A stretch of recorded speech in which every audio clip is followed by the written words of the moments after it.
Hello বন্ধুরা, good morning. সকালবেলা উঠে কি খাবো এত চিন্তা হয়, বুঝতে পারি না যে কি জলখাবার বানাবো। তো আজকে ডালিয়া করছি। এদিকে ডালিয়া ভাজা হয়ে গেছে, বাজার দোকান করে এলাম, দিয়ে ঘচ করে আলুগুলোকে কাটলাম, কেটে আলু বরবটি সব একসঙ্গেই ধুলাম লঙ্কা ফঙ্কা। তো আলুগুলো যদি একটু মোটা হয়ে গেছে তাই আগে একটু ভেজে নিচ্ছি।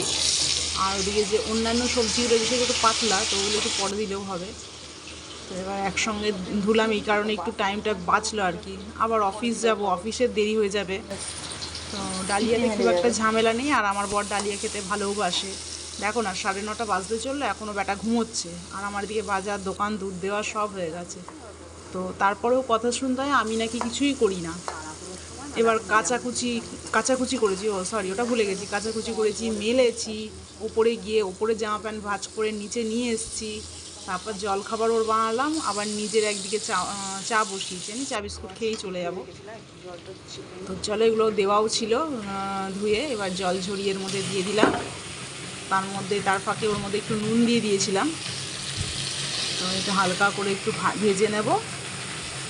ভেজে নেওয়ার পরে নুন মিষ্টি সব কিছু দিয়ে নাড়িয়ে চাড়িয়ে জল দিয়ে ফুটিয়ে যেমন করে আর কি সেরকম করব। তো এত তাড়াহুড়োর পরেও দুজনের দুটো জল খাবার করা সম্ভব হয় না, তো আমি কি করি, ওর জন্য যেটা বানাই সেটাই আমি খেয়ে নিই। কিন্তু যেদিন আমি আমার জন্য বানাবো, ধরো চাউমিন ম্যাগি পাস্তা কিছু বানালাম, ও খাবে না। তো বলো, দুজনকেই তো দুজনের জন্য ভাবতে হবে, তাই না? ও বেটা সেটা করবে না। ও না, আমি এটা খাবো না, আমি ওটা খাবো না, সেটা খাবো না।